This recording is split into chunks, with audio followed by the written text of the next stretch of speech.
Just allowing a moment for everyone to arrive before we get started.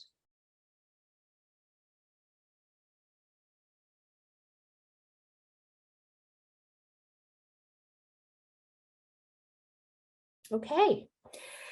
Well, good morning. And thank you to everyone joining us today, and a special thank you to our panelists for participating. For those of you who don't know me, my name is Diane Martin, and I am the CEO of the Registered Practical Nurses Association of Ontario, or WeRPN, and I'll be your host and moderator for today's panel. Before we begin, I want to start with a land acknowledgement. We are gathered today virtually, but each one of us is living, working, and playing on an Aboriginal land that has been inhabited by Indigenous peoples from the beginning. As settlers, we are grateful for this opportunity to be here, and we thank the generations of people who have taken care of this land for thousands of years before now. I want in particular to acknowledge that I am in the WeRPN offices in Mississauga, and that this is the treaty and traditional territory of the Mississaugas of the Credit First Nation, the Haudenosaunee Confederacy, the Huron-Wendat, and the Wyandot nations. This recognition of the land is important for us as settlers to acknowledge the contributions and historic importance of Indigenous people. As we strive to take on the collective challenge and promise of truth and reconciliation in Canada, it is important that we take the time to consider how each one of us can play a role in that journey. I invite you to do that now.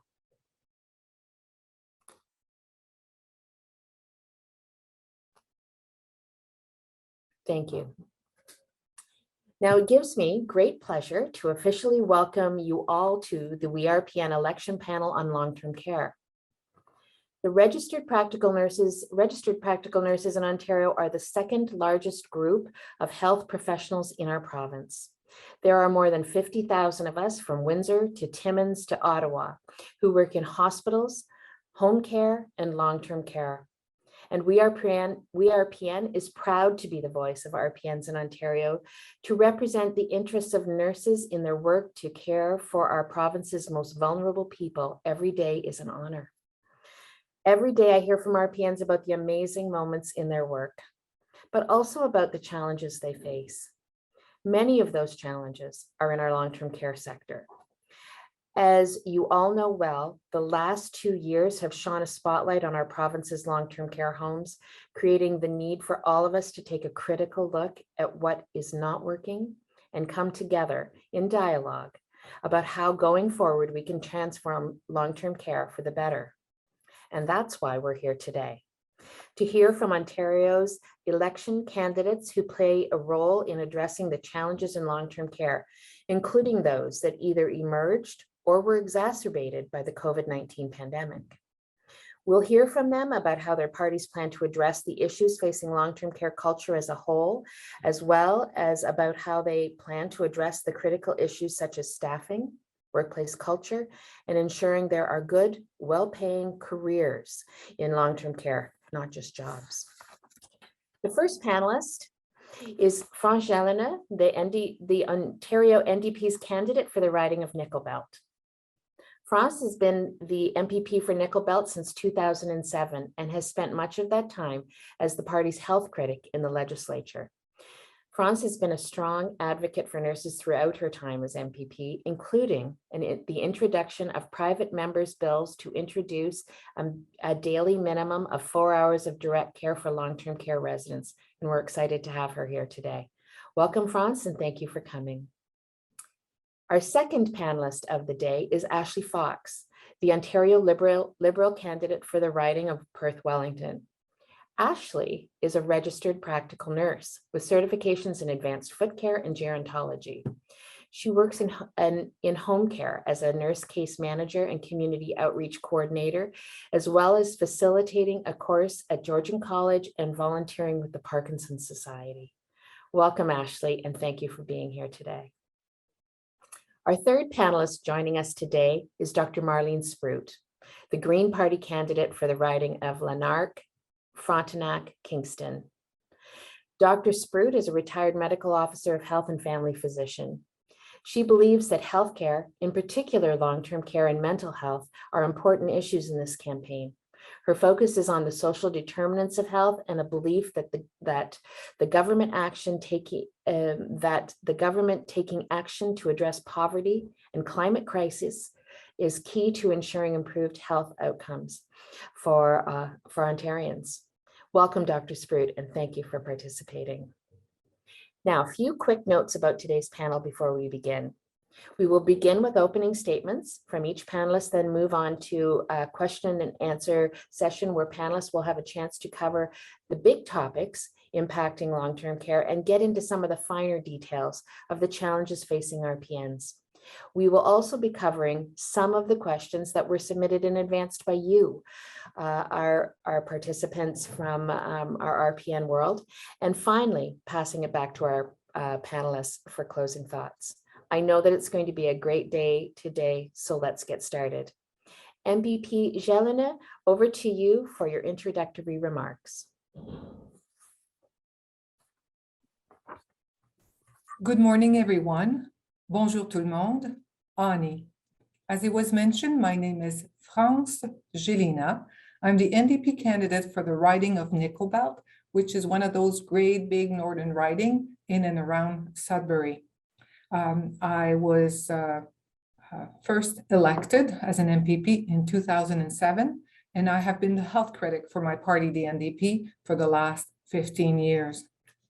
I want to start by thanking WeRPN for organizing this debate, and also thanking all 50,000 RPNs for what you do days in and days out.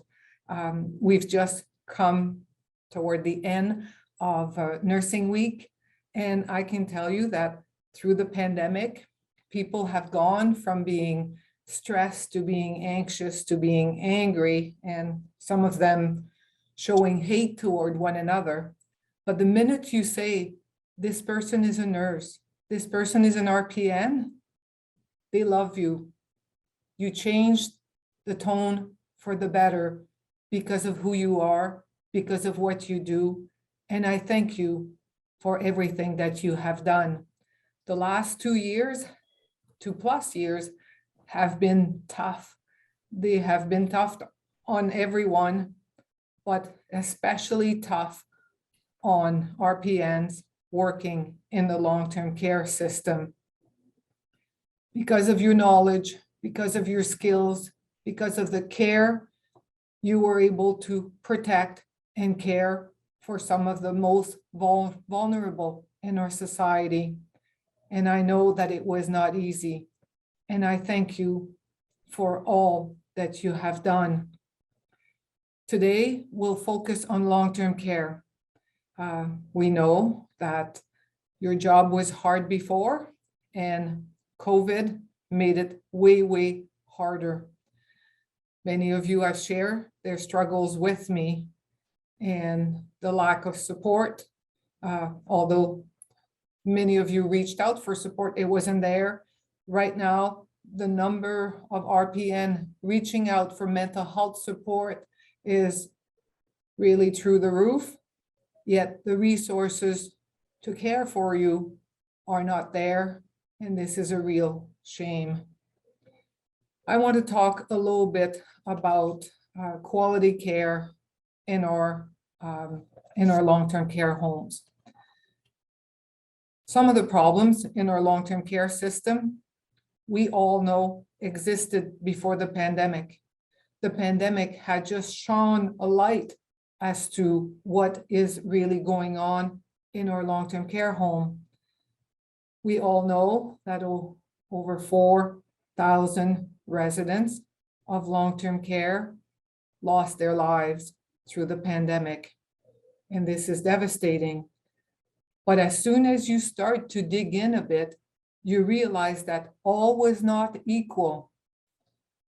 Residents of for-profit long-term care homes were twice as likely to get COVID and died of COVID than if they were in a not-for-profit home. Residents of for-profit homes were 4 times as likely to get COVID or died of COVID than if they were in a municipally run home. That's why you will see a lot of what the NDP puts forward has to do with this fact. The Canadian Army Forces were deployed in 5 long-term care homes during the pandemic. 4 of them were for-profit homes. There is an inherent conflict between profit seeking and high quality care for seniors. The for-profit homes, they respond to their shareholders who wants a dividend. The not-for-profit home, they respond to a board of director who's connected to their community, who wants the best quality care for their residents. We've seen studies after studies in not-for-profit long-term care homes will show you that there are more hours of high quality care, lower staff turnover, better connection to the cultural and linguistic needs of the residents in the community they serve in a not-for-profit system. Just to bring you back at the beginning of the pandemic, during the first 3 quarters, the first 9 months of the pandemic, the 3 big for-profit, Extended Care, Sienna Senior Living, and Chartwell Retirement Residence, collectively paid $171 million to their shareholders. During that same 9 months period of time, they receive $138 million to subsidize workers' wages. I want you to let that sink in a bit. How could it be that at a time where many of you could not gain access to proper PPE, many of you knew that you needed to use an N95 to care for your patients, but were denied access to those respirators at the same time that your long-term care home, your employers was telling you that, no, you cannot get access to the right PPE. No, you cannot put the precautionary principle in place to make sure that you keep yourself, your family, your patient, your coworkers safe. They had enough money to pay $171 million to their shareholders. I'm talking to you about this because of the 78,000 beds out of the 627 homes, 57% are owned by private organization. Ontario has the highest proportion of for-profit long-term care home in all of Canada. 13 of the 15 long-term care home with the highest death from COVID were operated by private operator. 15 of the 16 homes where half of the residents were infected by COVID were for profit. I'm talking to you about all this because you will see that in our platform, we will shift away from this. Why? Because we know that quality care for residents is directly linked to quality of caregiver, and quality of caregiver is directly linked to continuity of caregiver. The fact that RPNs are underpaid, mostly facing part-time work, and run off their feet is directly linked to this motive for profit, and the NDP intends to get rid of this. We will move ahead with constructions of new types of long-term care beds where RPNs will continue to be in high demand, but we intend to make RPN's job a career with permanent full-time employment, good pay, benefit, sick days, pension plan, and a workload that a human being can handle. I know that I had promised to stay to 5 minutes, and for a politician, that's really hard to do. So I thank you very much for the 5 minutes opening comments you had given me. I look forward to answering your questions. Merci beaucoup. Chemewech. Thank you, Mesdames Jelena. You'll have lots more time.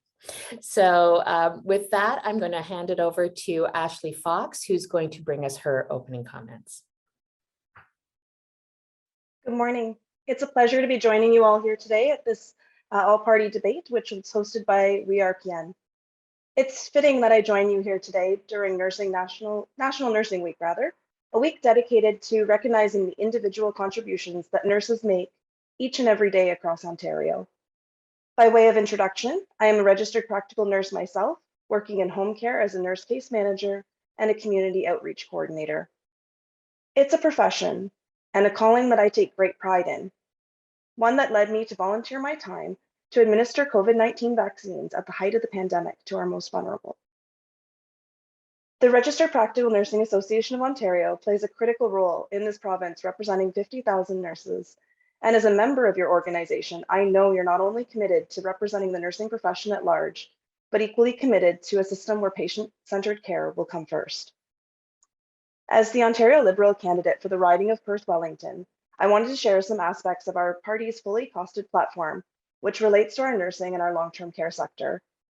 As you know all too well, fair compensation across the healthcare system is a major pain point for both PSWs and nurses. PSWs and nurses must have fair wages that match their incredible contributions, not merely for the dedication that they showcased throughout the pandemic. The Ontario Liberal plan will raise wages, increase hiring, and ensure that healthcare workers are valued and supported, something that the previous government has failed to deliver on. It's unacceptable that over the past 4 years, the previous government has taken a sledgehammer to healthcare workers by capping their wages, taking away paid sick days, cutting safety inspections, and leaving staff to fend for themselves. We cannot allow this to continue in Ontario. I'm happy to share with you today that an Ontario Liberal government will commit to raising the PSW base pay to at least $25 an hour and increasing wages for our healthcare workers. We will be guaranteeing access to mental health services for all healthcare professionals and establishing and enforcing protest exclusion zones around our healthcare buildings. We will continue to close gaps and increase wages for healthcare workers across the sector, including home care, long-term care, and hospital, and we will be repealing the wage capping Bill 124. On home care, the Ontario Liberal government will commit to guaranteeing home care for everyone who needs it, benefiting an extra 400,000 seniors across Ontario, creating 15,000 assisted living spaces for our seniors, and ensuring that if you need healthcare professionals to come to your home, you will get that care. Increasing financial support for caregivers, giving money to pay for things like grab bars and bed rails, making our homes safer for seniors, as well as boosting the home safety tax credit and the Ontario caregiver tax credit. When it comes to long-term care, the Ontario Liberal government will commit to ending for-profit long-term care across the province, while financing and supporting a smooth transition to our long-term care employees. By creating and improving 58,000 not-for-profit long-term care spaces, and we will protect our long-term care residents in the meantime by improving conditions, inspecting homes more often, and going after abusive private long-term care homes. Thank you again for inviting me.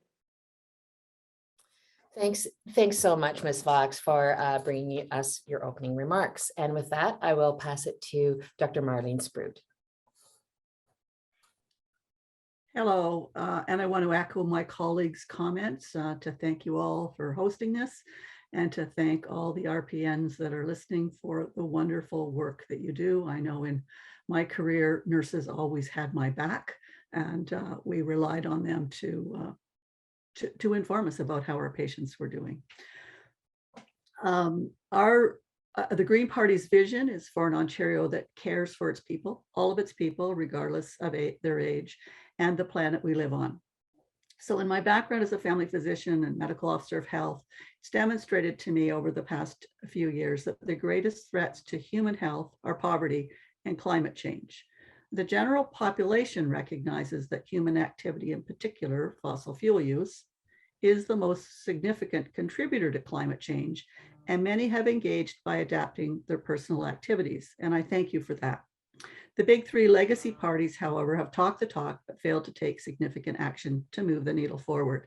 And you may wonder why I digress into climate change. And that's because as we see climate change heat up the world around us. We're going to have more droughts and heat waves, and seniors and those in long-term care are going to suffer the effects of that heat. We saw in BC last year that the death rate, the mortality rate increased dramatically. So, we're going to need more air conditioning, more upgrades to our facilities to actually deal with that. And if we can minimize our climate change negative impacts, we can hopefully protect all of our citizens. During the past 4 years, Ford has reversed any progress in climate change by canceling over 700 green energy projects, ripping out electric charging stations, and fighting the carbon tax in court, wasting your tax dollars in doing so.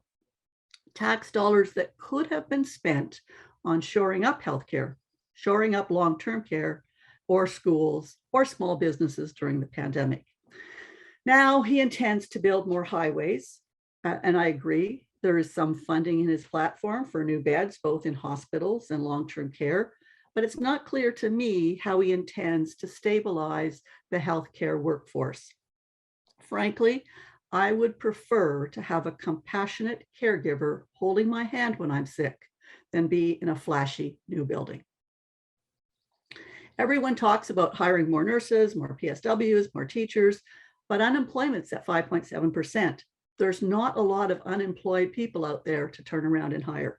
So it's really important that now we need to stabilize the current workforce that we have, to value you that are still working with supportive environments, with further access to professional development, with benefits, including access to mental health supports, full-time hours, so you don't need to run from facility to facility to make a living.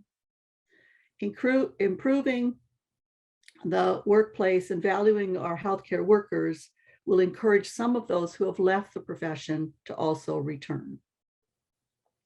Greens also want to make life more affordable for all workers, including healthcare workers and their families, so your wages will stretch further. Incentives to help you reduce your energy costs through home retrofits, electric vehicles, incentives that help you save energy and dollars that will also reduce the negative impacts on climate change, and so your children won't face an uncertain future. A recent census showed that in the next few years, 1 in 5 people in this country will be over the age of 65. Many of us, we hope, myself included, will live into our 80s. We need to bring support and care into the communities where the majority of people prefer to age in place, in their homes, enjoying daily life within their own homes. In Canada, long-term care residents made up 81% of all reported COVID-19 deaths, compared to an average of 38% in other countries. Like, that's just shocking, shocking. As France said, the Toronto Star reported in December of 2021 that the for-profit long-term care operators paid out $171 million in dividends to shareholders only in the first 3 quarters, not even the whole year of 2020. While at the same time, they received $138.5 million in pandemic funding. So pandemic funding flowed from the government to the long-term care operators, who in turn flowed most of it through their shareholders. That money could have been spent on providing more PPE to residents or to staff, to visitors, and shoring up staffing levels. Those who built this province deserve to age with dignity. Let's replace the profit motive with a real commitment to give each resident the care they need. We have a plan to improve care in long-term care and ensure that our elders are not treated as just another revenue stream by private private investors. We must do better. We can do better. I have more to share, but most of that will come out in further questions, and so I will stop there. Thank you very much, Dr. Sprout. So at this point, we're going to have a period of time where we have 20 minutes where we have discussion about some of the most important topics identified by WeRPN in long-term care, followed by which a period of time that we will have to ask the questions that the RPNs who are attending have posed themselves ahead of time. So I'll ask you, there's a lot of questions, so I'll ask you to keep your answers as brief or concise as possible. So number one, and we'll start with Ashley for this to go first, although all of you will have a chance to answer these questions. If your party is elected, what is your plan for nurses over the following 4 years? Thank you. Ontario's healthcare system and the people behind it have been stretched to the limits. Working in the front line, I see this every day during the pandemic, and it doesn't have to stay that way. So our priorities would be focusing on more of a prioritizing of full-time roles, especially in long-term care. We know that that is a concern. We would also be looking at helping with tuition costs for nursing students that are in rural and communities, remote communities, and forgiving student loans for nurses on the front line during COVID-19. We really want to recognize their heroship there. In addition to that, the biggest priority will be tackling the fair wage differential. We know that wages between long-term care hospital and other community settings have been very unfair gaps, and we want to work to fix that. Thank you. Thanks, Ashley. And Dr. Sprout. And please just call me Marlene. I don't need the title. We're not in a formal relationship here. Some people on my party keep sticking it in front and I keep trying to take it away. Okay. Like Ashley and probably like France, we're all on the progressive side of politics, and it's unfortunate that the conservatives who have kind of trashed the system over the past 4 years aren't here to answer to their errors. But we too value nurses.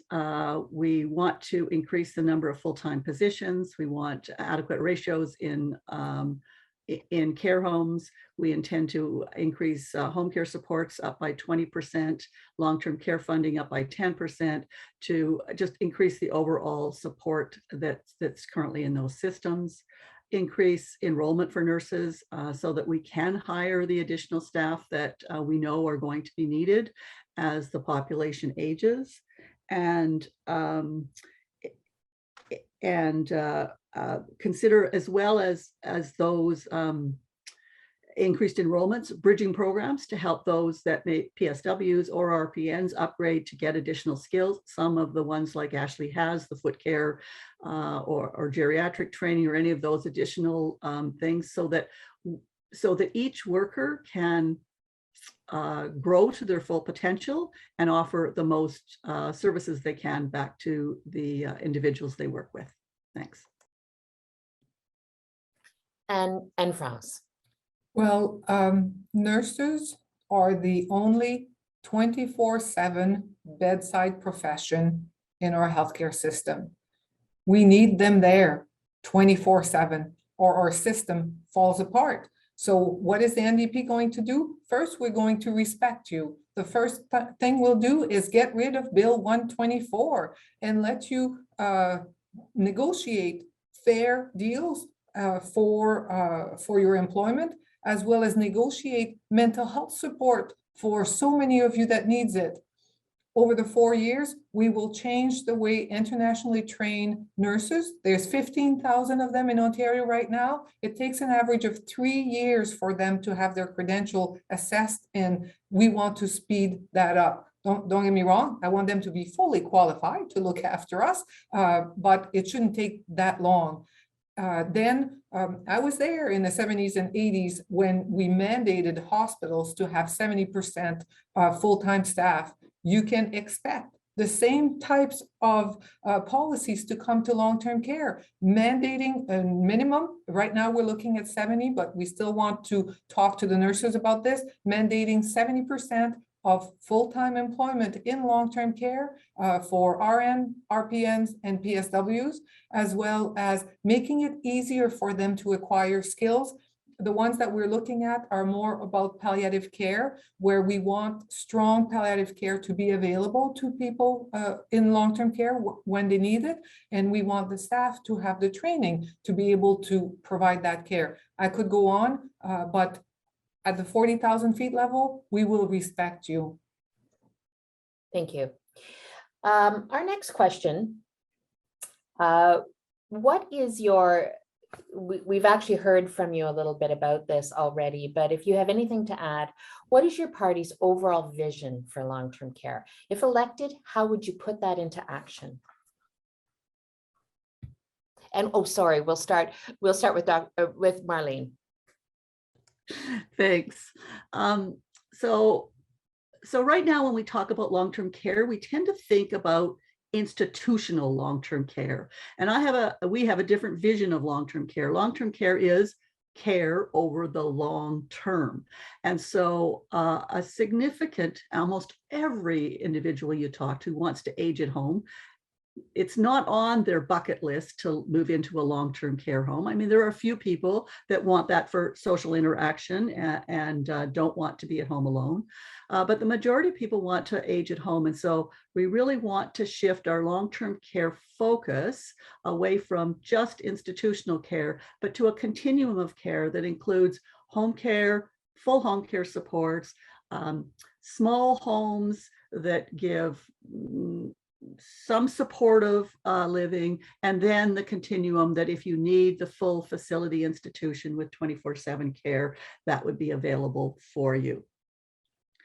So it's really about refining that definition of long-term care. And we often think of long-term care only as elders, but there are individuals in our society, those that have significant disabilities, that also need long-term care. Again, care over the long term. And they don't always want to be housed with a group of seniors. They want to be housed and receive that long-term care in other types of facilities that they can age gracefully with people of their own age. So I sort of incorporate all of those things of providing that healthcare service to those people who need support over the full age spectrum. I take it that my 30-second answers to what's the NDP's visions for long-term care is twofold. First, migrate away from for-profit care in the 627 homes we already have, the 78,000 beds that we already have.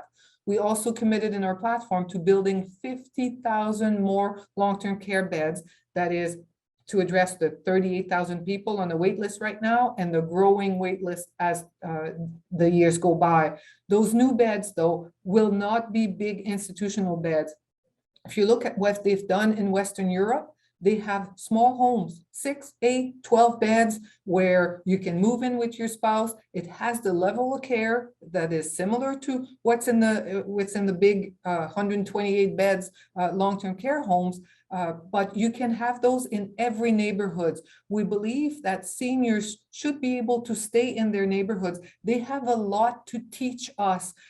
They are very good at teaching empathy, at teaching patience, but you can only do this if they can interact in their community. When you go see grandma once a month and on Mother's Day in a long-term care home, you don't get this. When she lives in your neighborhood where she always lived, you get that. So those small homes could be in low rural communities in the north, so they don't have to leave the community they grew up in, but they will also be in big, in Toronto, the GTA and everything else, where you could have those homes in your neighborhoods, offering services in different languages, in French, in Mandarin, in whatever language this neighborhood happens to speak. Also connected to your culture. For the First Nations that I represent, this is very important, but for many other people, that is also. So we're doing away with the big institution, bringing in 50,000 small homes type beds and doing away with the private for-profit. Thank you. Thank you, France. So Ashley, your response. Thank you. I love this question because I think my colleagues and I share very similar thoughts, especially in regards to our seniors. The 3 points of where our party would overall see long-term care is accountability. We saw this during the pandemic. There was a lack of accountability. And even before the pandemic, there was no zero tolerance sanctions that were put in place for homes that were unfortunately not meeting their mandates or their standards. Our second would be evidence-based, similar to what Franz was discussing. Small community hubs are very popular in Europe, and we would be looking at following up in those regards. It would be full continuum care as well. We do recognize that seniors will need some will need long-term care regardless of whether home care exists or not. My grandfather lived in a 2-story house where his bathroom was on the 2nd floor. So we did have to resort to long-term care options. And then the last one would be revolutionizing long-term care. We know that the state of some of these long-term care homes will need some upgrades in regards to Wi-Fi, pharmaceutical services, air conditioning, the basic amenities that you and I take for granted that our seniors deserve better on. Thanks, Ashley. I'll start with France this time. Implementing a 4-hour of care average per resident is important to helping ensure that residents get the care they need and deserve, while ensuring that staff have appropriate time and staffing to provide it. It's an ambitious goal. How would you achieve it? I would like to start by saying the body of evidence and the data that points to 4 hours of hands-on care is close to 8 years old. So I'm guessing we need to bring that up, and it's probably above. The latest I've seen was 4.1 hours of hands-on care, but it could be even higher than this. How do you do this? Well, you can attract people back into long-term care. You can recruit, retain, and return people to long-term care by making sure that everybody who works there has a career. Everybody has access to permanent full-time job, well-paid benefits, sick days, pension plans, workload that the people can handle. You make them careers. You respect them for what they do, and it becomes a whole lot easier to recruit. Certainly recruiting from the 15,000 internationally trained, getting them into the workforce sooner, and also making it easier for people who work within the system to grow up through the ranks, so that they see this as a long-term career for them, not just a part-time jobs that does not allow you to make ends meet. 4 hours of hands-on care was needed way back in 2015 when those studies came out. They are needed now, not in 2025, like the current government intends to do. Thank you, France. Ashley? Very similar, echoing as well. That data is outdated. And we would open it up to discussion with our stakeholders, including our nurses, to see what the new evidence base would be. It's a culture change. It really is, to be able to get to that goal. And very similar to my colleagues, I would be looking at full-time work, benefits, removing the mandated doctor's notes, looking at how we can really support our staff that are in the front line in those positions. In addition to that, supporting our non-for-profit organizations, we recognize that it will take a little bit of time. So we have set a goal of 2028 as the lengthy deadline that we would look at the latest, and we would prioritize working on that as well, supporting them in operating and governance costs, as well as capital, to be able to make our increased care needs to be able to support our residents. Thank you, Ashley. And Marlene? Thanks. Yeah, I agree with my colleagues. 4 hours is probably not enough, especially if we're allowing and supporting more people to age at home. Those who are actually in institutions will have more complex needs and will need more care. I'm going to comment on something Ashley said about her grandfather having to go into long-term care because the bathroom is on the 2nd floor. One of the things that the Green Party intends to do to support aging at home is home retrofits. So perhaps that bathroom could have been rebuilt down on the main floor, and that relative could stay at home a little bit longer. That digresses, I realize, from the 4 hours of care that we were talking about. But one of the ways to get there is just simply to fund long-term care institutions to a higher level. And our intent is to increase the budget that goes to the long-term care sector by 10%, so that those institutions can begin as soon as possible and as soon as they can find adequate staff to increase the hours, to be able to have the funding there to do that. Thanks. Thank you. We certainly can't have 4 hours of care without care providers. So I'm going to turn my question now to a nursing numbers question and ask this. As you know, Ontario is currently experiencing a health human resources shortage, and long-term care homes are particularly challenged in finding new staff to fill positions. There has been a lot of discussion on how to recruit new nurses and PSWs to the sector. but it is equally critical that we are implementing solutions to keep our current staff, with many with years experience and expertise, from leaving. If elected, how does your party plan to retain staff in long-term care? And this time I'll start with Marlene. Yeah, so I mentioned that in my opening remarks, that it's really critical to retain the people we have and hopefully to re-recruit some of the people that have left. And as my colleagues have said, we have to value the work they do. The first thing is throw out Bill 124 so those that are in unions can bargain for adequate wages, and also increase, just mandate increased wages. So PSWs, we're advocating everyone across the board, regardless of sector, should be getting a minimum $25 an hour. RPNs should be up in the $35 range, and that would tell the individuals that we value them. The people that care for us need to be paid adequately to do that work. In addition, they need to feel that they're valued in other ways, opportunities for professional development, benefits, sick time, just working in a positive environment. Ford has, gone out there and said, I love you, healthcare workers, but at the same time is not addressing the issue of repealing Bill 124. And so to me, that's quite a contradictory statement. Thanks. Thank you. France. So our platform for seniors, Aging Ontarians Deserve the Best, talks about 3 pillars: the recruit, retain, and return.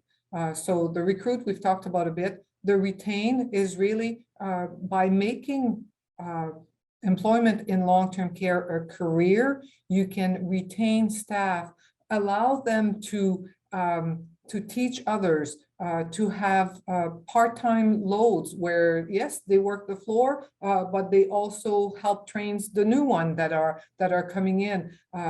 Yes, they have their full-time job, but they could go and take the training into palliative care or into other areas of care, into recreation if they wanted to move around and do something a bit different. The idea is really you retain healthcare workers when you offer them good jobs, good career. Most healthcare workers, most RPNs went into nursing because they wanted to help people, and they know that the people in long-term care need their help. This is why they're there. This is what motivated them to become an RPN and to go into this field. Now let's make sure that we pay them, we respect them, and we will be able to retain them. And at the same time, get rid of the for-profit so that every taxpayer's dollars that goes to the long-term care goes to the staff, because this is how you bring quality care, by having quality caregivers. And continuity of care in long-term care is directly linked to quality of care. Nobody likes a stranger to give them their bath. They like to know the RPN. They've met them before, they've talked to them before, they feel comfortable. This is how you build quality care, and this is how you retain your staff. Thank you. And Ashley. Thank you.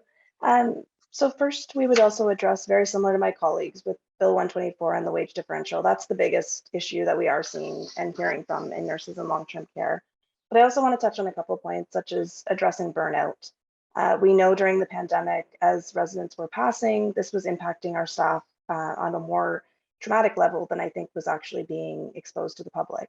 So by providing them with mental health supports, supporting their team, and trying to help them in that regard will also go a long way in terms of burnout. We also know that, unfortunately, as larger facilities operate, tasks get offset to nursing and PSW all the time, answering phones, assisting with tasks that are really administrative duties. So by looking at those community hubs, we can look at care needs and ratios of care that would better support our nursing team so they don't feel like they're burning out on shifts. We're also one of the only parties that I have heard that would provide additional wages for short staffed shifts, and really rewarding our RPNs, our PSWs, and our healthcare workers for coming in and recognizing that for their support. Thank you, Ashley. great lead into my next question. There's been a lot of discussion about mandated or legislated staffing mix in long-term care. Where does your party stand on mandated staffing mix? And for any of you who don't know what I'm referring to, it's sort of ratios of one type of nurse to another type of nurse to PSWs. Rarely do we even get into the wonderful occupational therapists and physiotherapists when we have those discussions. But where does your party stand on legislated staffing mixes, and how do you anticipate that this stand would impact RPNs? Oh, sorry. And I will go to Ashley first because she sort of had a lead into that question. I'm so sorry. I wasn't sure who was starting there, but thank you. Okay. In regards to that, we would be looking at an evidence-based model. We know that as we're transitioning to long-term care into our not-for-profit sector, we are going to be looking at different models of care that internationally has been best succeeded at.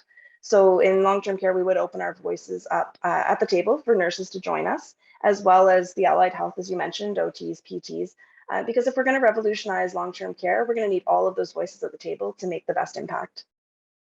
Thanks, Ashley. Marlene?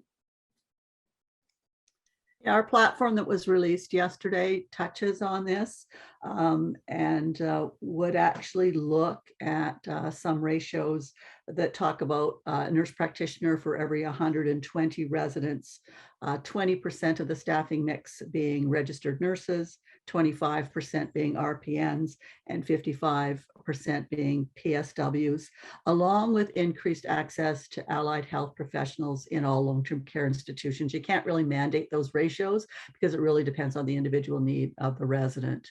I think, though, we have to be cautious about putting those kind of fixed limits on it, because I think another question you have later talks about the culture of compliance, and sometimes we get a little bit too rigid, where there needs to be some flexibility in that, but certainly we need to aim for that as a plan.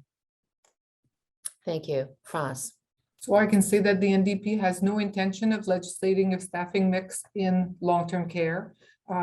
We do want to have nurse practitioners in every long-term care home for about 125 residents. But as far as the mix of RN, RPN, PSW, unless there was a strong body of evidence that shows us that will lead us to better quality care, so far that evidence is not strong enough for us to look down the path of legislation. I can tell you that before the Liberal changed the Long-Term Care Act, there was a 2.25 hours of hands-on care. It used to be the law in Ontario. And every 3 months, I would file for a freedom of access of information, and I would know exactly for each home what was their level of care. The Liberal change, they took away the mandate, and we don't even collect that data anymore. So first, let's collect that data, work toward at least 4.1 hours of hands-on care. And if there are still needs for improved quality and ratio was going to help, we would be looking to look at it. But at the moment, there is no body of evidence to support that. Okay. Thank you. And Ashley? I apologize. I thought I started. Can I Did you? refresh me the question? Yes, I'm you so did. sorry. You totally did, Ashley. Okay, sorry. If you have anything to add, that was your moment. But Marlene did bring up the final question that I have to ask you today, and that is about compliance in the long-term care sector. And now that I've said that, I'm just looking for, yes, here we are. Long-term care is often considered to have a culture of compliance that focuses on administrative tasks and takes staff away from residents and their diverse needs. Culture can be complex and is therefore a challenging issue to address. Speaking generally, what actions does your party see as necessary to improve the culture in long-term care? And Dr. Spruit had mentioned that. I'll start with her. Thanks. And so, yeah, when I was referring to the staffing ratios, again, I don't think that that would be a legislated, but more like a recommendation. I think there's a balance between compliance and transparency. So the data that France wanted about how many hours of care are provided so that we can actually be accountable and know what's going on requires some degree of compliance and reporting. But we can sometimes get quite excessive about the compliance. And I recall when I was still a family doctor and working as a coroner being called at 4 a.m. one night to attend to someone who had died in a nursing home because a certain number of deaths get investigated just by random number. And I said, yes, I'll be there at 7 a.m. before I go in to do rounds at the hospital. And they said, oh no, you have to come right now because the inspectors are coming in the morning. So that sense that that the time that I actually did it made any difference to the quality of care to anybody in that institution was inappropriate. So we need to look at what it is that our inspectors are doing. Does it improve quality of care? How can some things be flexed? But then we need to be accountable. And each home is a little bit different, so that holding each one to some of these rigid inspection, they're just ticking off the boxes to say they've done it. That said, we needed to provide them with a lot of extra support during the pandemic for infection prevention and control because we hadn't actually provided any kind of compliance with that. And so now there are supportive teams coming from hospitals and other places to help improve the knowledge and level of care for infection prevention and control. So somewhere a balance, but there needs to be regular inspections and it needs to be reported transparently and publicly. Thank you, Dr. Sprout. I'll go to Ashley. Sorry, France. Thank you. Echoing along again with my colleague, I co-facilitate a course at Conestoga College on senior leadership, and I have been doing so since June 2021. The feedback that I'm getting from a lot of the staff in long-term care, retirement communities, assisted living, is the staffing shortages, the outbreaks. They felt like they weren't really well supported, and it's true, it was checking a lot of boxes in regards to that. We know that there was no resident quality inspections done in 2020, which really could have helped to support our staff in front lines. So with our party's vision, we would be enhancing the inspections, but not in a punitive way. Any nurse or PSW I've spoken to knew that someone was coming for inspections, had access to better supplies. The resident care was increased that day for staffing. We really need to be realistic and support the staff on the front line. Thank you. France.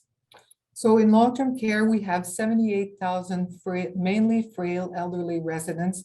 Do they deserve supervision? Yes, absolutely. They are too vulnerable. They cannot advocate for themselves, although family council often do a very good job. So yes, we know that we've needed residence quality inspections forever. The Liberals, when they were there, had a big fight. They finally agreed to put 100 more inspectors in place. Then the Conservative came and it all fell apart and very few residence quality inspections were done. We need transparency, we need accountability, but we need transparency and accountability that makes sense. To measure the temperature of the soup and tick the box is not that useful. And it's part of the 365 little box that they check when they go in. Ask the people who live there, their loved one, the family council, what matters to them. What does quality care looks like to them? And then report on that, because this is what matters. And if the temperature of the soup is very important for the quality, sure, measure it. But if it's not, then don't bother. But do take the time to talk to the residents, to talk to their families, to talk to their loved ones. Let them define what quality care is, measure it, report it, and make it transparent. Thanks so much, France. And thank you to all of our panelists for that part of our discussion today. Such a rich discussion on what long-term care could be and how we find some of those solutions. So I'm really happy right now to be able to move to some of the questions that were submitted to us by people who registered for this session. Nobody has better insight into healthcare than the nurses themselves. So I'm happy to share some of those questions. So France, let's start with you this time.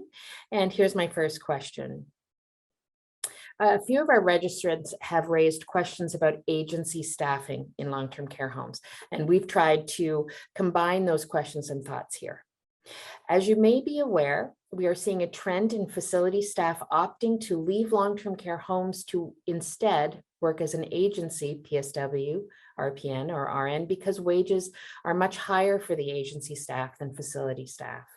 This creates much higher costs of delivering care, but results in staff in facilities that frequently turns over and do not have the same familiarity or knowledge of the home, residents, or the other staff they are working with, leading to poorer health outcomes, etc. If elected, what does your party plan to do to address the increasing exodus of facility staff to agency positions?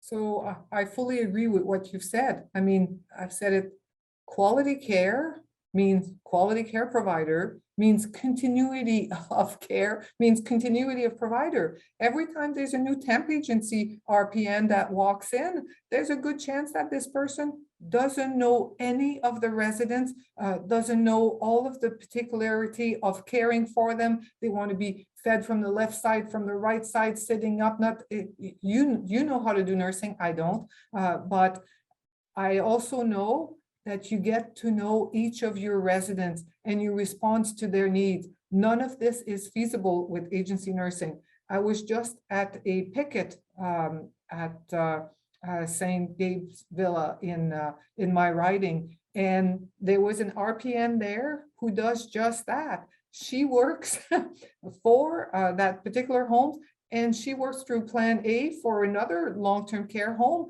and makes $10 an hour more. How could that be? I know how it could be, because temp agency makes money out of each and every 1 hour's work by that RPNs. The long-term care homes often pay more. You have no obligation to the person. If she gets hurt, she's on her own.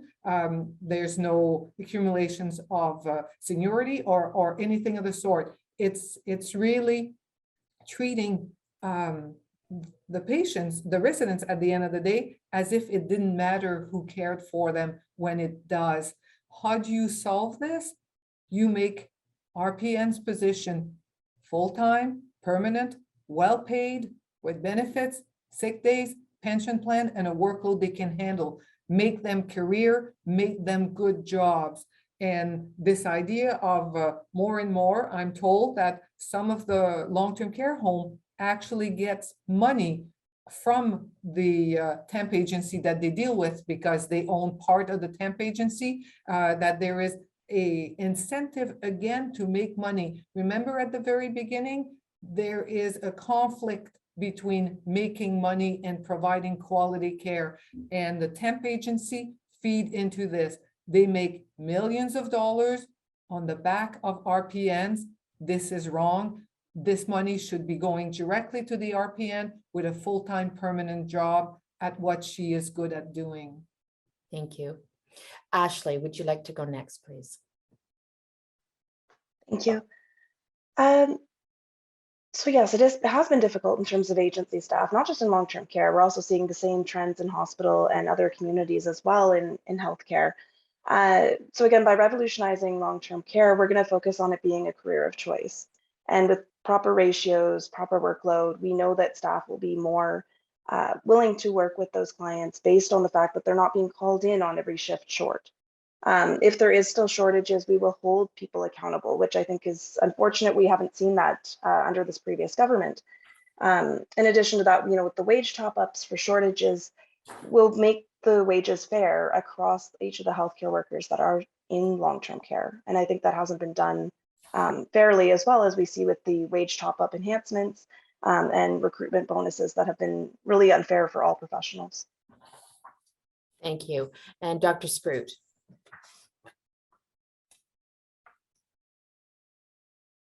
Oh, you're muted, Dr. Sprout. Sorry, I'm a nurse and I can't get out of the habit of calling you Dr. Sprout. Okay. Marlene. I gathered that. It's sort of stuck in a rut. I get it. It's okay. Yeah. So I agree with my colleagues. One of the problems initially is just that we froze wages with Bill 124. And so then when there was a shortage, people called in temp agencies, and temp agencies paid more. And so nurses and RPNs moved over to the temp agency because they could get paid more from them. And so there was this silo and cycle of going around and around. So we first need to, as our colleagues have said, permanent full-time work, guaranteed good wages, and then some sort of guideline for, when it is appropriate to call in temps, or whether you should have your own list of casual staff, and that nobody that's working beside each other that's doing exactly the same job should be paid a differential wage. And the only reason for that being differential would be if one is a full-time employee getting benefits and the temp person is casual and not getting benefits. Sometimes there's that benefit differential of 10 or whatever percent, and that should be the maximum that should happen between any two people working beside each other doing the same job. Thank you. Thank you very much. Our second question brought to us from our nurses. We know a big part of addressing waitlists and capacity in long-term care is ensuring Ontarians have the support they need to remain at home and in their communities for as long as possible. To provide that care at home, we also need the healthcare staff to deliver it. Can you share more about your party's plans for home and community care so that we can keep more people in their homes with their families? Oh, sorry. I'm a much better nurse than I'm a facilitator, but I will go. I'll go with Frangela first. I'm trying to mix it up. No problem. So if you go to our platform, you will see that there is a huge part on fixing our home and community care system. Our system right now fails more people than it helps every single day. In my riding, the care coordinator will go in. It doesn't matter if you score 17 or 25, what you get is 2 bats a week. What you really needed is somebody in the morning to help you go from your bed to your wheelchair, somebody to put you back from your wheelchair to your bed at night, and you needed somebody to help you to go to the bathroom. But all you got is 2 bats a week, because that's all you get in Nickel Belt, if you can get it at all. Our home care system is broken. Everybody I talk to want to stay home. They want to stay home and be respected and be cared for at home. We know how to do this. We have this knowledge. We have the skills to do this. Let's get that done. Again, when Mike Harris was there, we used to have career nurses work for VON. VON had most of the home care at the time, and they provided quality care. They had nurses whose entire career was in home care. They were specialists in this and knew how to provide really, really good care. Mike Harris came and opened it up to the private sector, who were supposed to do things better, faster, cheaper. None of that happened. Now, the Bayshores of this world and all of the big for-profit company cannot retain and recruit and retain a stable workforce, cannot meet the demands, and are making hundreds of millions of dollars in profit.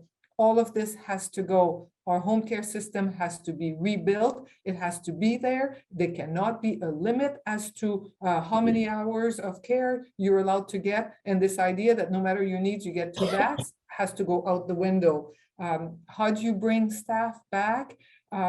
Again, there are people who are really good at providing home care. They have to be full-time, permanent, well-paid, benefits, pension plan, sick days, workload you can handle. We committed in our platform to paying them their fair wages for the time they spend between clients.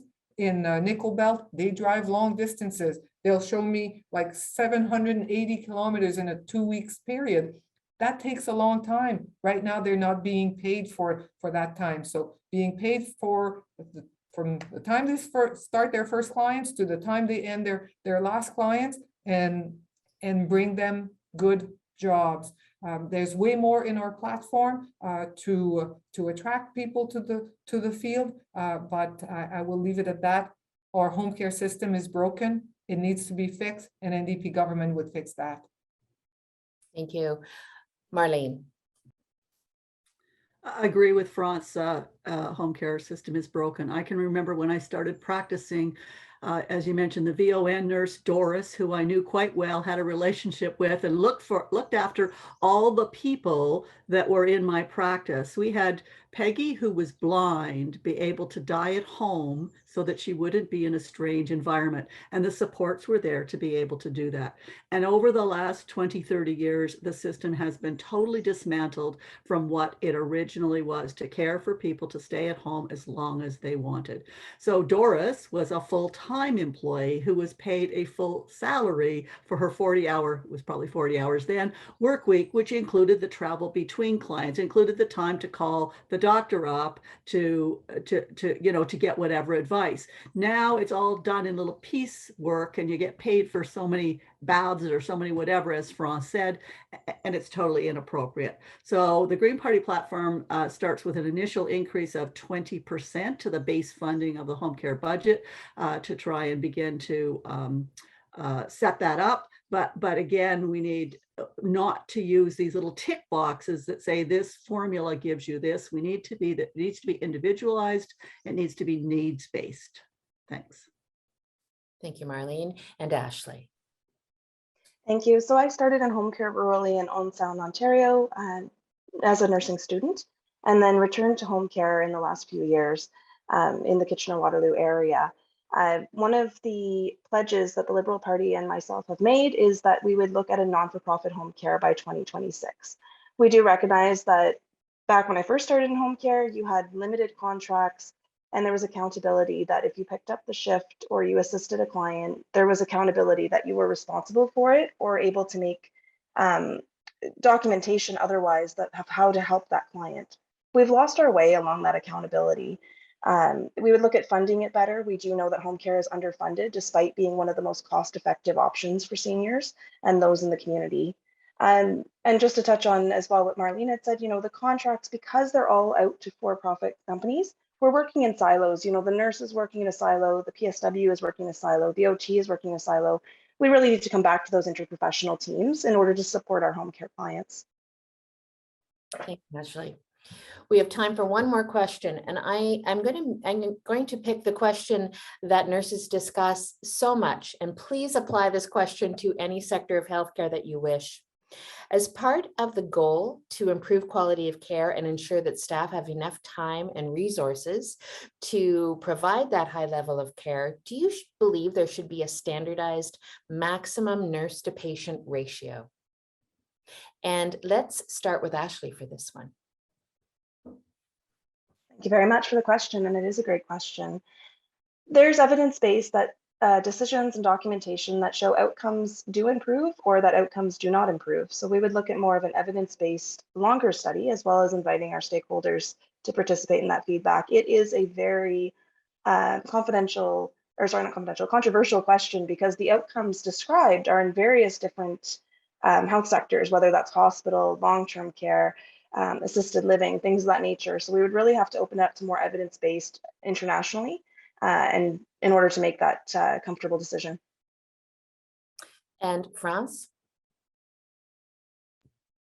I would say most of the data that we have reviewed on this topic are focused on hospitals, where you can clearly demonstrate in Ontario Hospital that the ratio of RN, RPNs to patients in our hospital sector has a direct impact on the quality of care they receive and on the number of people that are being readmitted after 30 days.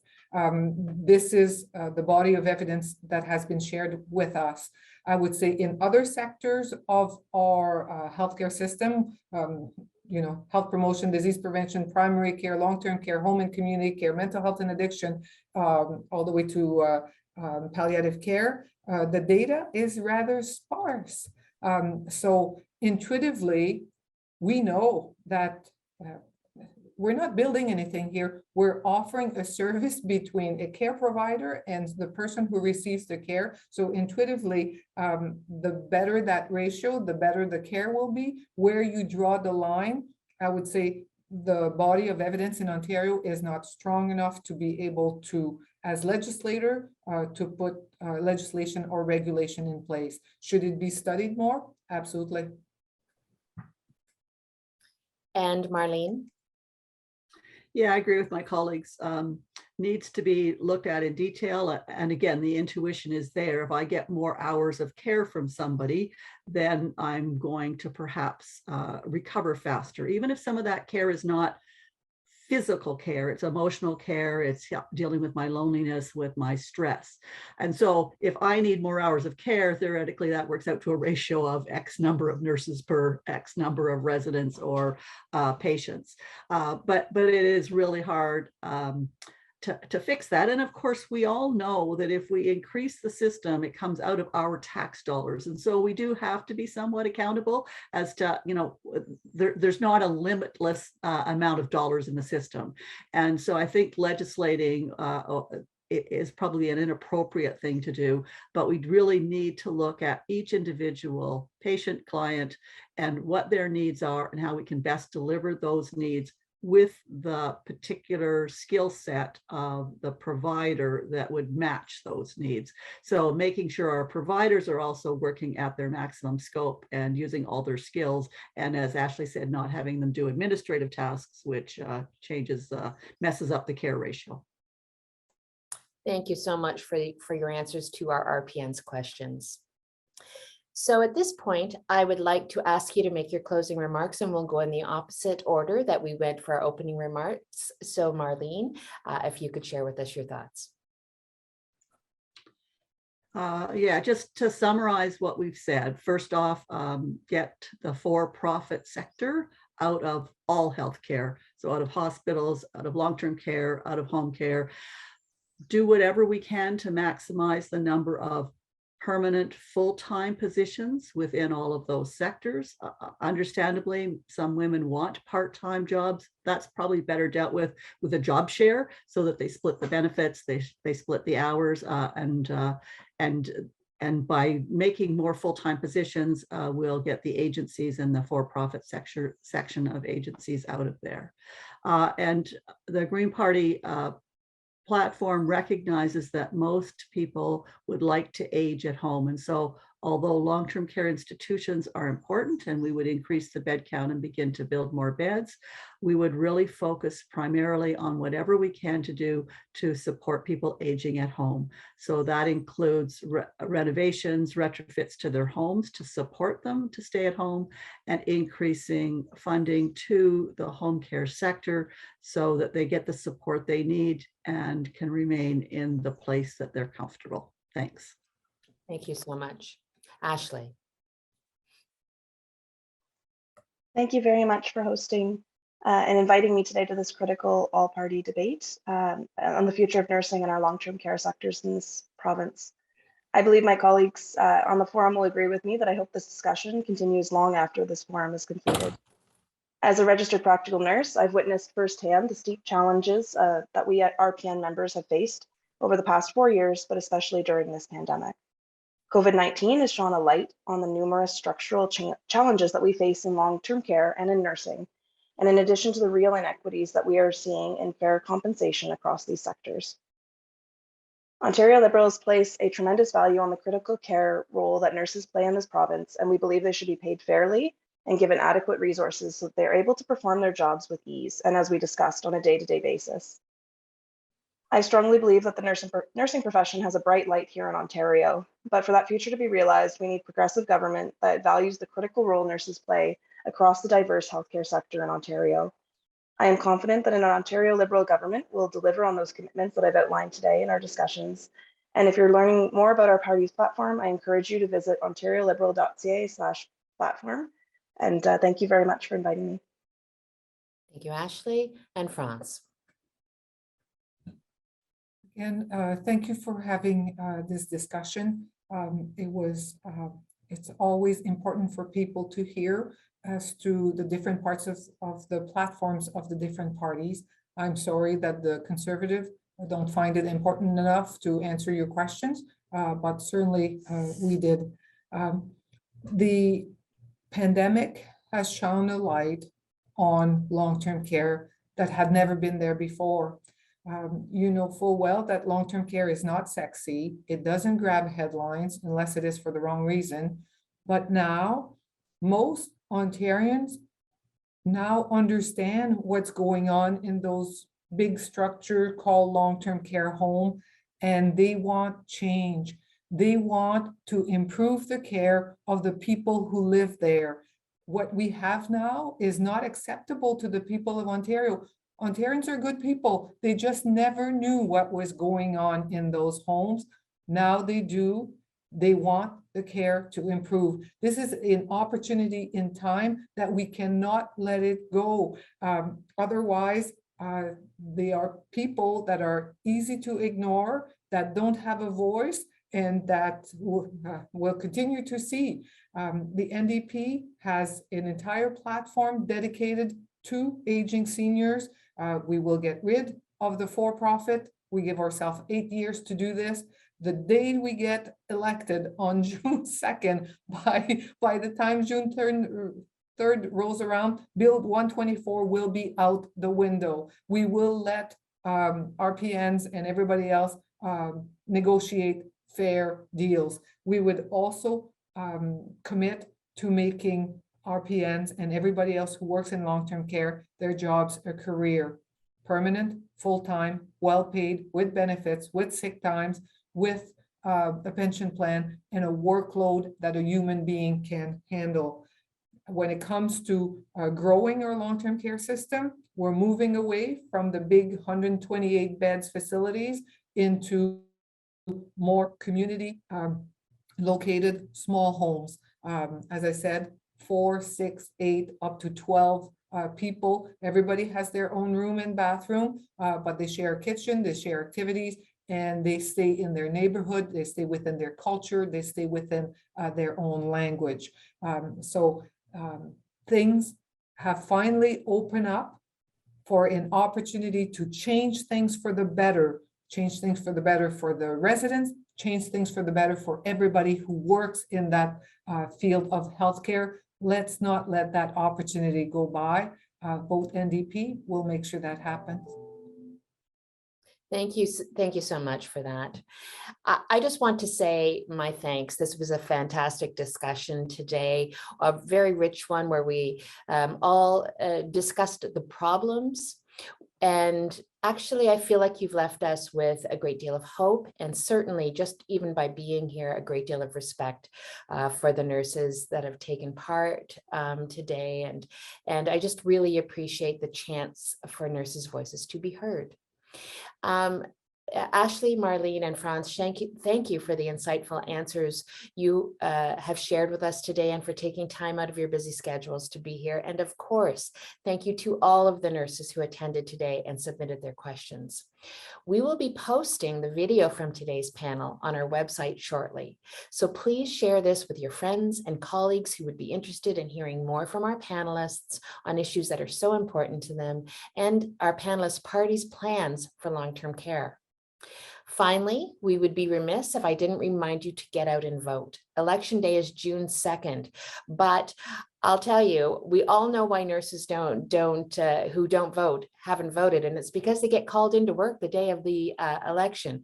So I would strongly encourage all of you to vote at the very first advanced poll that you can find. They are occurring between May 18th and 28th, and help everyone know that RPNs have a strong voice.